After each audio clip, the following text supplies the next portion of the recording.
Praise the Lord. सबको हमारे प्रिय प्रभु यीशु के नाम से मसीह में प्रियो, आज हम एक खास विषय की ओर देखेंगे जो है समय को पहचानो। आप प्रभु में यदि है तो जरूर आपको समय को आदर करना, समय को ध्यान रखना, समय को सही जगह पर इस्तेमाल करना, समय को सही तरह से उपयोग करना, समय को महत्व देना बहुत ज़रूरी है।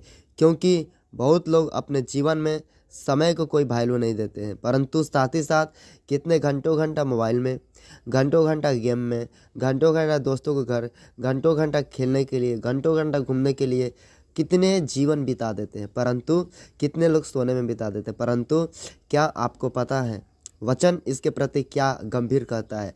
प्रभु यीशु कहते हैं कि वह रात आने वाली है जिसमें कोई काम नहीं कर सकता है, इसलिए हमें परमेश्वर के काम दिन में ही करना चाहिए। मसीह में प्रियो, परमेश्वर का काम वास्तव में है क्या? प्रार्थना करना यह परमेश्वर का काम है, वचन पढ़ना यह परमेश्वर का काम है, परमेश्वर के लिए प्रचार करना यह परमेश्वर का काम है। यदि दिन बुरा आएगा तो हम कुछ नहीं कर सकते, यदि रात आएगा तो हम कुछ नहीं कर सकते। रात में केवल आदमी विश्राम करता है, इसलिए जो परमेश्वर दिन दिया है उसमें आप उपवास कीजिए, समय पहचान कर प्रभु में अच्छा से आगे बढ़िए। समय को ध्यान में रखते हुए परमेश्वर में और कलीसिया में अन्य भाषा के साथ आगे चलिए, वरदानों के साथ आगे चलिए, पवित्र आत्मा के साथ आगे चलिए, परमेश्वर के दासों के साथ आगे बढ़िए। ये समय को पहचानिए, क्योंकि बाइबल में इफिसियों के पुस्तक में पौलुस कहते हैं 5 अध्याय और उसका 16 वचन, अवसर को बहुमूल्य समझो। क्यों? क्योंकि दिन बुरे हैं, और जब दिन बुरे हैं तो आपको बुद्धिमान होना पड़ेगा। इसलिए और इफिसियों की पुस्तक 6 अध्याय 10 में लिखा है, प्रभु में बलवंत बनो क्योंकि दिन बुरे हैं। परमेश्वर के शक्ति के प्रभाव में बलवंत बनो, परमेश्वर के साथ पूरा अपने जीवन को एक कर लो। साथ ही साथ आप पढ़िए 13 वचन में, इसलिए परमेश्वर के सारे हथियार बांध लो। इस दुनिया में अगर जीना है परमेश्वर का हथियार बांधिए। परमेश्वर का हथियार क्या है? विश्वास, नम्रता, संयम, प्रेम। ये जितने अच्छी कार्य है ये परमेश्वर का हथियार है। वचन, प्रार्थना का जीवन, आत्मिक व्यक्ति, ये सब अपने जीवन में संभाल लीजिए ताकि आप बुरे दिन में शैतान का सामना कर सके।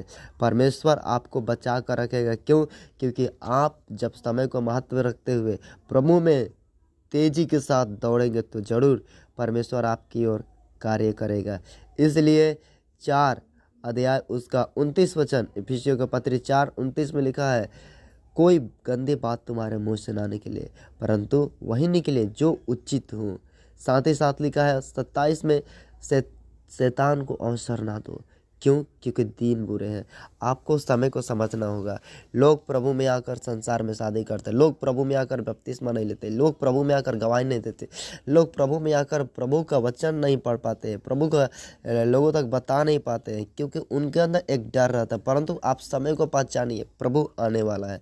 समय को पहचानिए, प्रभु आने वाला है। परमेश्वर का डर और भय को मानिए, क्योंकि परमेश्वर आने वाला है। इसलिए सबसे बड़ा डर आपके अंदर परमेश्वर का होना है।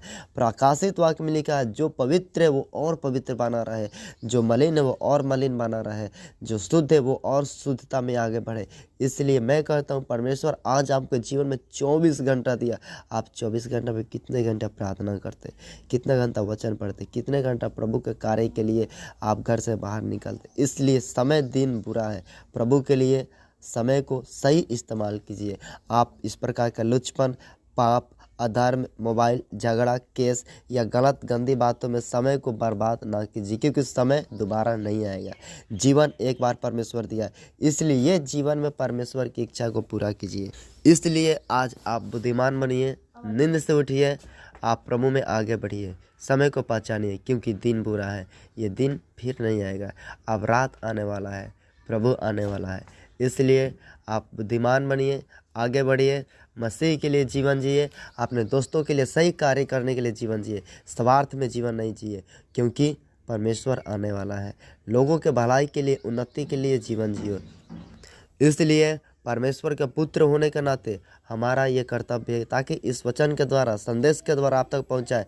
समय बहुत बहुमूल्य है, समय दोबारा नहीं आएगा, दोबारा हर काम हो जाएगा। इसलिए जो समय परमेश्वर दिया पॉजिटिव इस्तेमाल कीजिए, औरों के लिए इस्तेमाल कीजिए, परमेश्वर के लिए उपयोगी बनिए, ताकि परमेश्वर आपके जीवन के द्वारा औरों के प्रभाव में प्रकाशित कर सके जीवन को। इसलिए परमेश्वर इस संदेश के द्वारा आपके जीवन परिवर्तन करने पाए। यदि आप इस चैनल पे नए हो तो ज़रूर द लिविंग गॉड चैनल को सब्सक्राइब कीजिए, शेयर करना ना भूलें, साथ ही साथ इसे लाइक करें और बेल आइकन को दबाकर उसमें अपने कमेंट सेक्शन में अपने विचारों को डाल सकते हैं। सबको जय मसीह। तब तक के लिए बाय, मिलते हैं फिर अगले वीडियो में।